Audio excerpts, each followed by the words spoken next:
খাতা বানাবে সবাই, বাংলা ইংরেজি একটা খাতা বানাও। বাংলা ইংরেজি একটা বানালেই হবে, কারণ আমি বেশিরভাগ বাইলিঙ্গুয়ালি করাবো, সেই কারণের জন্য একটা বানালেই হবে।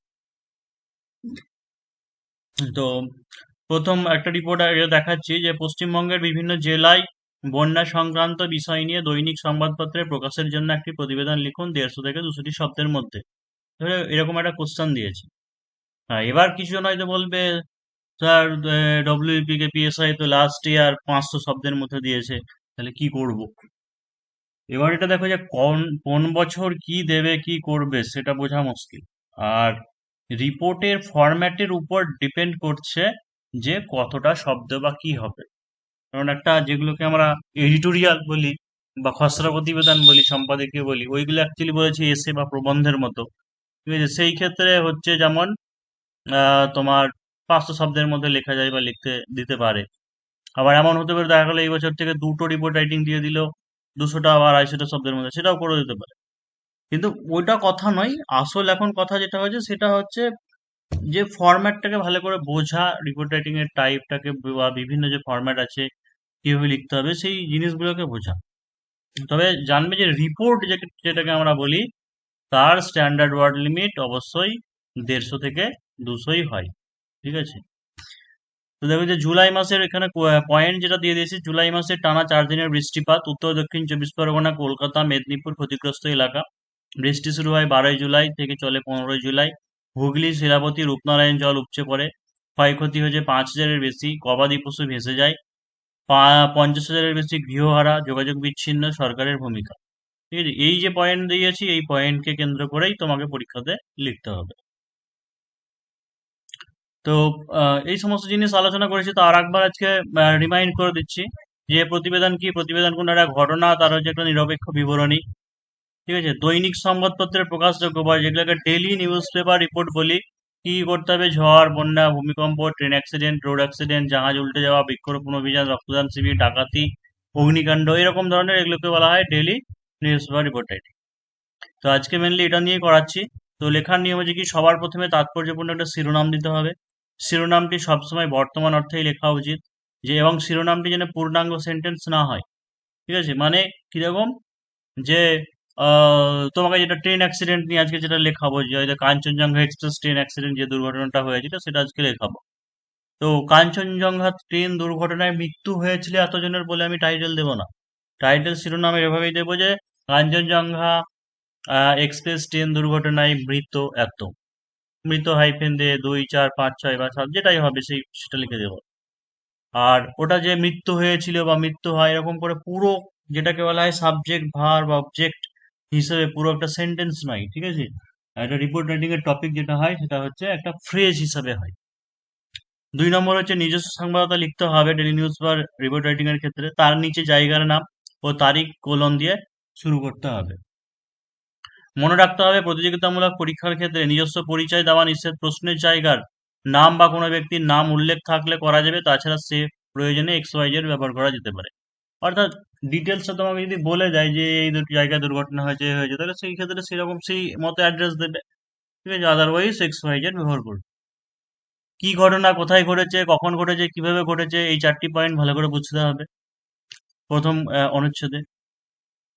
এই কটা যে হোয়াট, ডেইলি নিউজ পেপার বা সাধারণ যেগুলো ছোট ছোট রিপোর্ট রাইটিং এর ক্ষেত্রে মেন 4টে পয়েন্ট, একটা হচ্ছে হোয়াট, ঠিক আছে, কি ঘটনা, তারপরে যে কোথায় ঘটেছে হোয়ার, তারপরে কিভাবে ঘটেছে হাউ। ঠিক আছে, এই পয়েন্ট কটাকে খুব ভালো করে বুঝতে হবে, এবং হচ্ছে হোয়েন, কি ঘটনা, কোথায় ঘটেছে, কখন ঘটেছে, এবং হচ্ছে কিভাবে ঘটেছে। কি ঘটনা, কোথায় ঘটেছে, হোয়ার, হাউ, আর এটা হচ্ছে হোয়েন। এই 4টে পয়েন্টকে ভালো করে বুঝতে হবে, সেটাই ফার্স্ট প্যারাগ্রাফে আমাদেরকে কি লিখতে হবে, সংক্ষেপে লিখতে হবে। অর্থাৎ রিডার প্রথম অনুচ্ছেদটা পড়েই যেন বুঝে যেতে পারে। প্রথম অনুচ্ছেদের মধ্যে পুরো ঘটনাটা সংক্ষেপে বর্ণনা করতে হবে, পরের অনুচ্ছেদে বিস্তারিতভাবে বর্ণনা করতে হবে, সবার শেষে প্রতিকারের উপায় বা উপসংহার নিয়ে আলোচনা করতে হবে। সাধারণত দৈনিক সংবাদপত্রে 3টি অনুচ্ছেদের মধ্যে হলে বর্তমানে পুলিশ বা অন্য পরীক্ষার ক্ষেত্রে পয়েন্ট উল্লেখ থাকে, সেই ক্ষেত্রে অনুচ্ছেদের সংখ্যা বাড়তে পারে। এক্ষেত্রে অতীতকাল ব্যবহার করতে হবে, অর্থাৎ ডেইলি নিউজ পেপার যেগুলো, মানে যেগুলো ঘটনা হয়ে গেছে কমপ্লিট, সেইগুলোর ক্ষেত্রে কি প্রতিদিন অতীতকালে ব্যবহার করতে হবে। একটা জিনিস মাথায় রাখতে হবে, দৈনিক সংবাদপত্র রিপোর্টের ক্ষেত্রে নিজস্বতা প্রয়োগ করার কোনো জায়গা নেই। এখানে নির্দিষ্ট ছন্দে নিরপেক্ষভাবে সহজ সরল ভাষায় পর পর ঘটনাটি লিখতে হয়। মানে এখানে তোমাকে বন্যা দিল বলে নীল গগনে আষাঢ় গগনে, ঠিক আছে, বা হচ্ছে এরকম ভাবে এইসব জিনিস লেখা যাবে না। যেমন এর আগে একটা অন্য রাইটিং এর ক্ষেত্রে কোনো কবিতার লাইন ব্যবহার করেছিলাম, ওই তোমার ভ্রমণ টমন এই সমস্ত রাইটিং এর ক্ষেত্রে। কিন্তু এখানে হচ্ছে নির্দিষ্ট ওই ফরম্যাটেই লেখা। এখানে অতি হচ্ছে বর্ণনা করা বা কাব্যিক বা মানে ছন্দ এই সমস্ত জিনিস ব্যবহার করা যাবে না। তো পশ্চিমবঙ্গে দেখো যে টাইটেল বা শিরোনাম কিরকম দিয়েছে, যে পশ্চিমবঙ্গে বিধ্বংসী বন্যায় মৃত 23, পশ্চিমবঙ্গে বিধ্বংসী বন্যায় মৃত 23। ঠিক আছে, নিজস্ব সংবাদ তারপর লিখতে হবে বলেছি। তারপর হচ্ছে কলকাতা 17 জেলা। কলকাতাটা কেন দিক লিখেছি তার কারণটা হচ্ছে এখানে দেখো যে পয়েন্টে আমাদের বলে দিয়েছিল যে হুগলি এই দক্ষিণ চব্বিশ পরগনা, কলকাতা, মেদিনীপুর। তাই ওটা কোনো একটা জিনিস মেদিনীপুরের কোনো একটা জায়গার নাম দিয়ে দিতে পারতে, ঠিক আছে, হয়তো হলদিয়া বা এরকম বলে দিয়ে দিতে পারতে, দেওয়া যাবে, বা বা বারাসাত এরকম ভাবে দেওয়া যাবে, কারণ এখানে ওই জেলাগুলো বলেই দিয়েছে যে এই জেলা।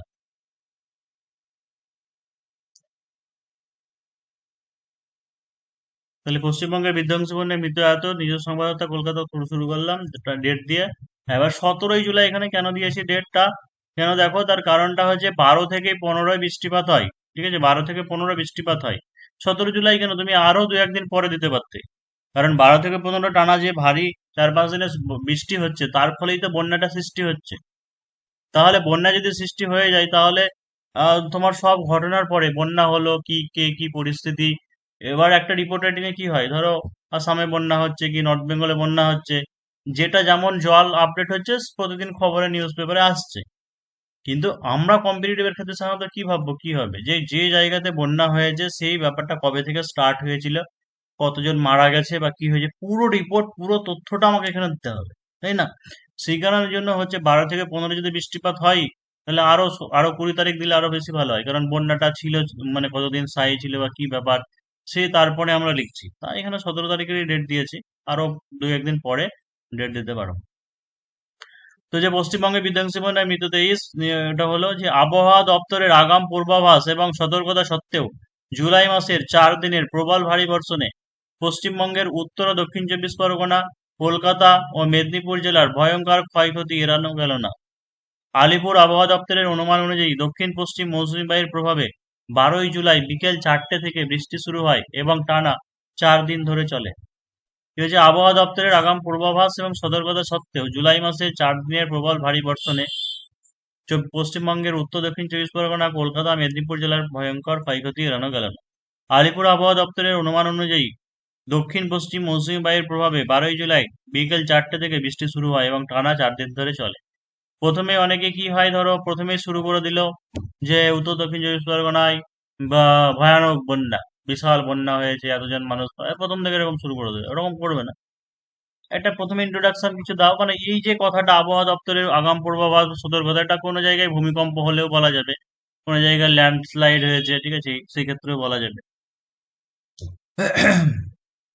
কারণ আগে থেকে নর্মালি এখন কি হয়, এখন তো আবহাওয়াবিদ মানে খুব অ্যাক্টিভ, মানে যা বলছে বলে আগে থেকেই সবকিছু বুঝে যায়, মানে কি হবে না হবে।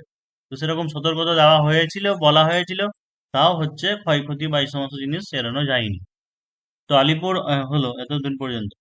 এবার সেকেন্ড প্যারাগ্রাফে কি দিয়েছিলাম, যে কোন কোন জায়গা নদী কি প্লাবিত হয়েছে, হুগলি, তারপরে যে শিলাবতী, হুগলি, শিলাবতী, রূপনারায়ণের মতো নদীগুলি ভারী বর্ষণের কারণে প্লাবিত হয়েছে এবং সুন্দরবন, বারাসাত, সবং, ঘাটাল, মহিষাদল সহ অন্যান্য অঞ্চলগুলি পুরোপুরিভাবে জলমগ্ন হয়েছে। এবার দেখো এই জিনিসগুলো আমি ডিটেলস বলেনি, কিন্তু যেহেতু উত্তর চব্বিশ পরগনার কথা বলেছে, ঠিক আছে, তো জানি সেই সমস্ত যে সাব ডিভিশন গুলো সে নাম সেগুলো লিখে দিতে পারো, তাহলে একটু রিয়েলিস্টিক হবে, ভালো হবে। পশ্চিম মেদিনীপুরের নাম আছে বলে দিয়ে দিয়েছি।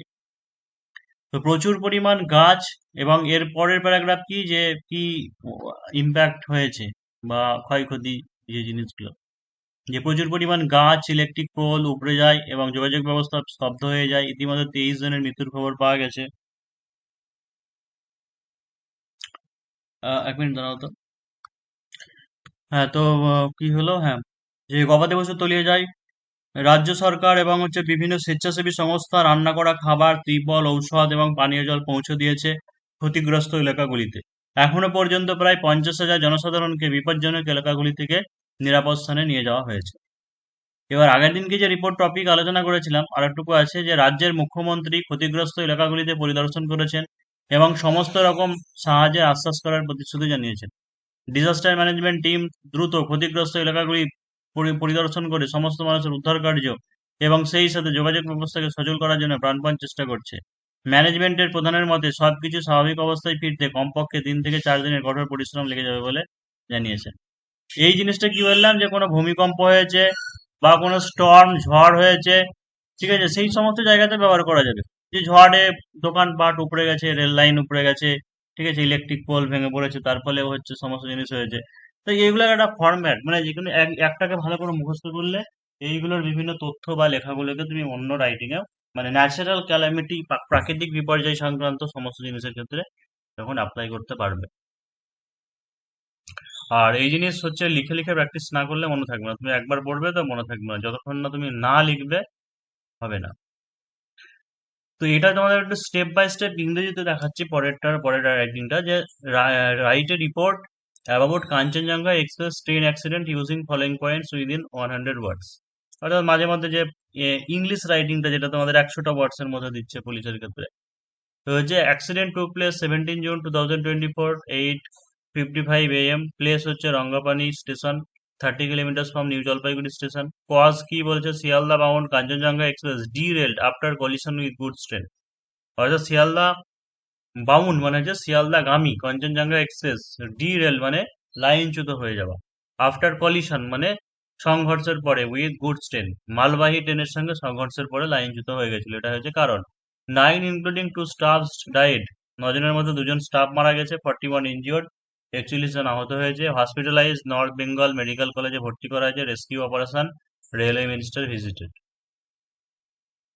ঠিক আছে, এই বিষয়গুলো এখানে বলা আছে। তো আগে তাহলে বাংলাটা মানে ইংরেজিটা তো আছে, তা ইংরেজিটা তো লিখবো, তার আগে বাংলাটা বলে দিই, বাংলা থেকে দেখে দেখে ট্রান্সলেশন করে তোমাদেরকে দেখাবো স্টেপ বাই স্টেপ।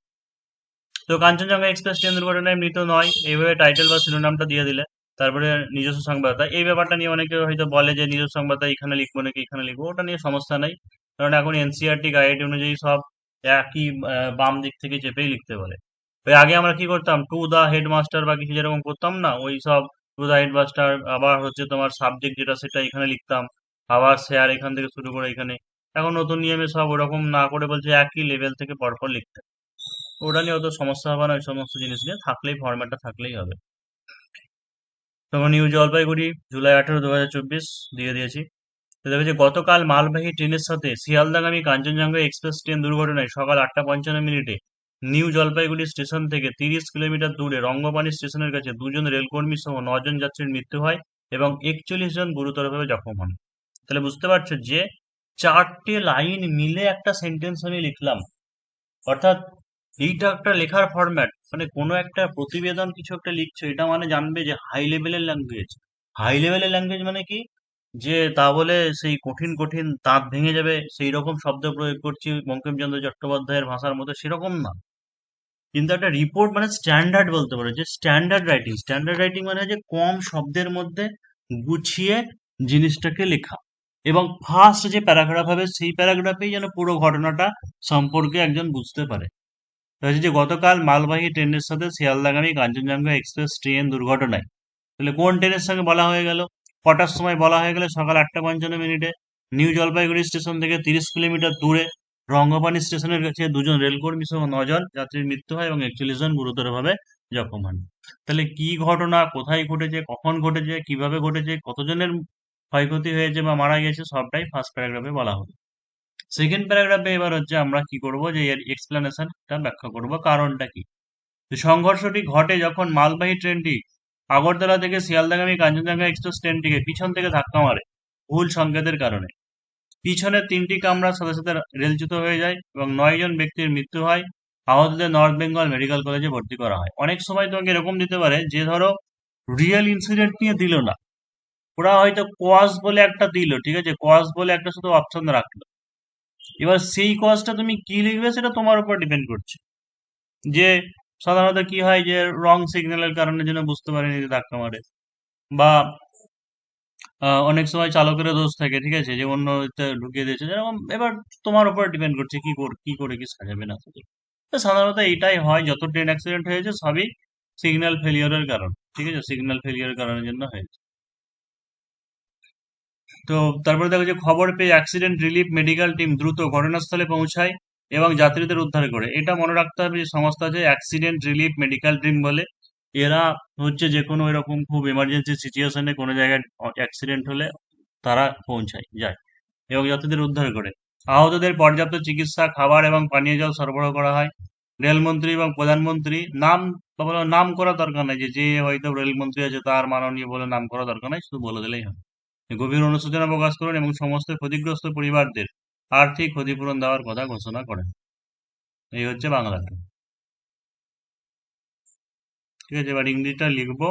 2 মিনিট দাঁড়াও, তো আসছে একটু। তো দেখো, কাঞ্চনজঙ্ঘা এক্সপ্রেস ট্রেন দুর্ঘটনায় মৃত নয়। ইংরেজিটাকে আমি একটু অন্যরকম করে লিখছি টাইটেলটা। সেটা হচ্ছে কাঞ্চনজঙ্ঘা, যদি কাঞ্চনজুঙ্ঘা বলে ইংরেজিতে, ঠিক আছে, কাঞ্চনজঙ্ঘা